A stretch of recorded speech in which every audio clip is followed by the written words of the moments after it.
বন্ধুরা, আজকের আমার ভিডিওর বিষয়বস্তু হলো জারবেরা গাছের পরিচর্যা। জারবেরা আমাদের বাগানের অত্যন্ত জনপ্রিয় পার্মানেন্ট একটি ফুলের গাছ। আজকের ভিডিওতে দেখাবো খুব কম যত্নে কিভাবে এই গাছ থেকে আমরা সারা বছর প্রচুর পরিমাণে ফুল পেতে পারি। আজ আমি মোট 2 ধরনের খাবার প্রয়োগ করে দেখাবো, একটি রাসায়নিক খাবার এবং একটি সম্পূর্ণ ঘরোয়া জৈব খাবার।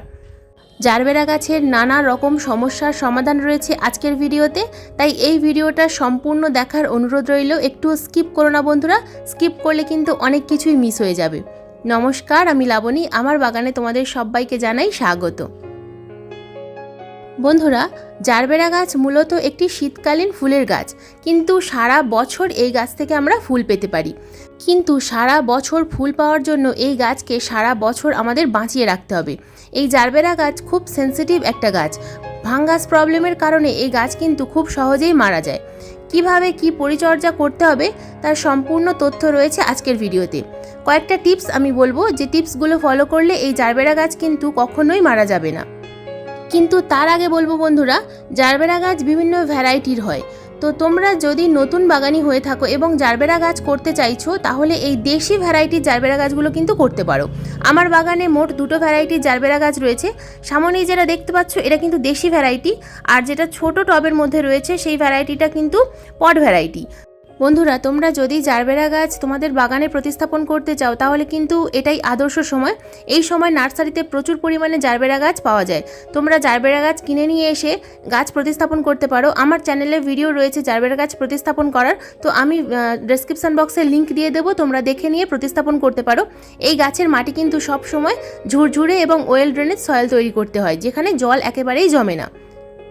বন্ধুরা, সারা বছর জারবেরা গাছ থেকে প্রচুর পরিমাণে ফুল নিতে হলে তাহলে জারবেরা গাছকে সুস্থ রাখতে হবে, এবং সুস্থ রাখতে হলে প্রথম যে কাজটা আমাদের করতে হবে সেটা হলো জারবেরা গাছের ফুল শুকিয়ে গেলে সেই ফুলটাকে কিন্তু আমাদের কেটে ফেলতে হবে। তো দেখো বন্ধুরা, আমার গাছে কিন্তু ফুলটা মোটামুটি শুকিয়ে গেছে। তো এই সময় কিন্তু আমাদেরকে কাটারের সাহায্যে ফুলগুলোকে ওপর থেকে কেটে দিতে হবে।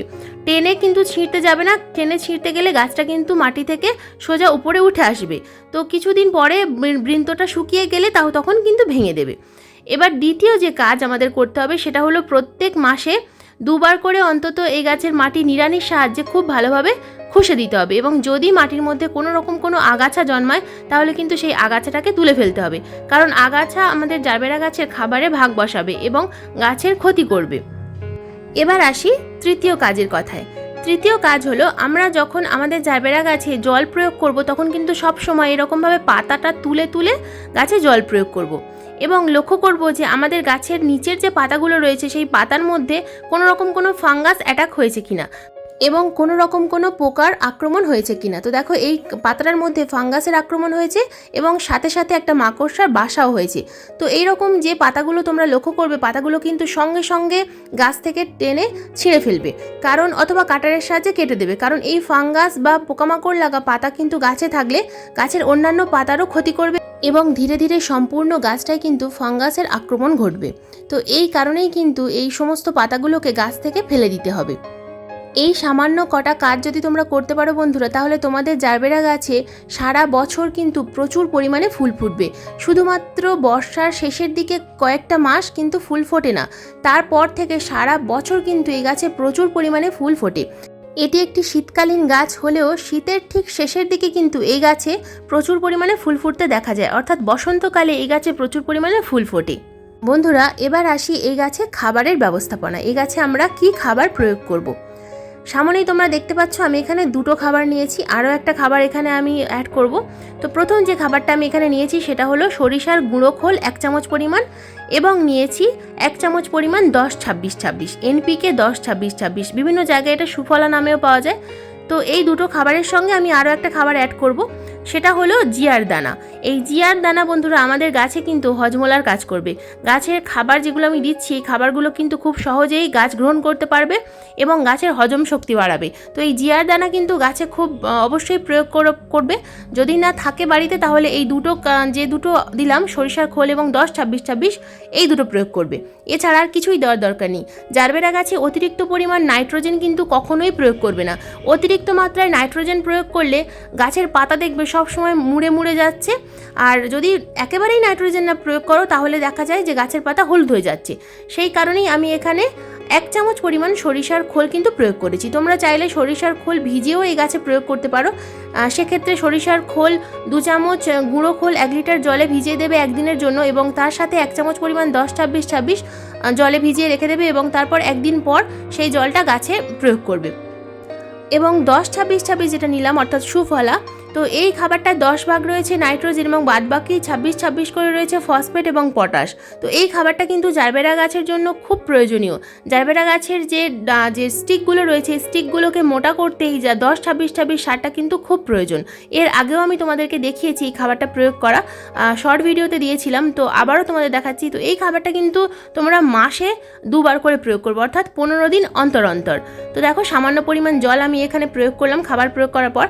এবার যে খাবারটা দেখাচ্ছি বন্ধুরা, এটা কিন্তু সম্পূর্ণ ঘরোয়া একটা জৈব খাবার। এই খাবারটা আমরা ফেলে দিই, আমরা কিন্তু এটা কলার খোসার গুঁড়ো, পাকা কলার খোসার গুঁড়ো। এই কলার খোসা আমরা কলা খাওয়ার পর সব সময় ফেলে দিই। তো এটা যদি অন্তত 2 সপ্তাহের জন্য ফুল সানলাইটের মধ্যে রেখে দিই এবং এটাকে খুব ভালোভাবে যদি মিক্সার গ্রাইন্ডারের মধ্যে দিয়ে গুঁড়ো করে নিতে পারি, তাহলে কিন্তু খুব সহজেই এটা গুঁড়ো হয়ে যায়। এবং এই খাবারটা 8 ইঞ্চি টবের জন্য 2 থেকে 3 চামচ করে 15 দিন অন্তর অন্তর যদি তোমরা দিতে পারো, তাহলে 10-26-26 বা সরিষার খোল কিছুই দেওয়ার প্রয়োজন হবে না।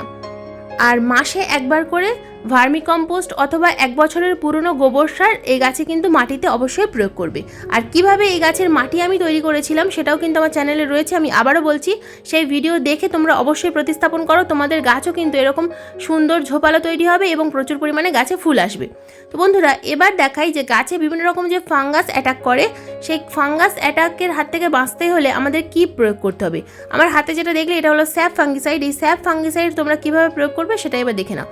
আমি এখানে 1 লিটার জল নিয়েছি। এই 1 লিটার জলের মধ্যে 2 গ্রাম স্যাপ ফাঙ্গিসাইড আমি খুব ভালোভাবে গুলে নিলাম। এই জলটা এবার স্প্রেয়ার বটলের মধ্যে ভরে তোমরা কিন্তু গাছে 15 দিন অন্তর অন্তর অবশ্যই স্প্রে করবে। এই কাজটা কিন্তু অবশ্যই করতে হবে, কারণ জারবেরা গাছে প্রচুর পরিমাণে ফাঙ্গাসের অ্যাটাক হয়। এবং এই গাছ পাতায় প্রয়োগ করার পাশাপাশি গাছের মাটিতেও কিন্তু সামান্য করে একটু প্রয়োগ করবে, মাসে 2 বার করে, কারণ এই গাছের গোড়ায় খুব বেশি ফাঙ্গাস অ্যাটাক হয় এবং ধীরে ধীরে গাছের পাতা উপরের দিকে পচতে শুরু করে এবং ধীরে ধীরে গাছটা মারা যায়। এই কারণেই অনেকেই কিন্তু এই জারবেরা গাছ প্রতিস্থাপন করার পরেও যখন মারা যায় তাই আর প্রতিস্থাপন করতে চায় না। তবে আমি যেভাবে তোমাদের পরিচর্যা দেখাচ্ছি বন্ধুরা, তোমরা যদি এইভাবে পরিচর্যা করতে থাকো তাহলে কিন্তু তোমাদের জারবেরা গাছ আর কখনো মারা যাবে না। এই স্যাপ ফাঙ্গিসাইডের পরিবর্তে তোমাদের হাতের কাছে যে ফাঙ্গিসাইড থাকবে সেটাই প্রয়োগ করবে, কিন্তু অবশ্যই ফাঙ্গিসাইড প্রয়োগ করো। ফাঙ্গিসাইডের প্রয়োজন খুব এই জারবেরা গাছের জন্য।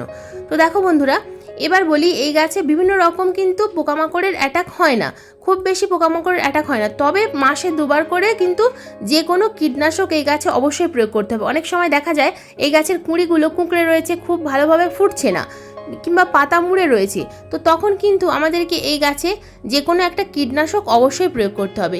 সেক্ষেত্রে বিভিন্ন রকমের জৈব কীটনাশক রয়েছে, অথবা ঘরোয়া কীটনাশকও প্রয়োগ করতে পারো, যেমন নিম পাতা জলে ফুটিয়ে সেই জলটা গাছে স্প্রে করতে পারো, অথবা নিম পাতা আর রসুনের খোসা একসাথে ফুটিয়ে সেটাও প্রয়োগ করতে পারো।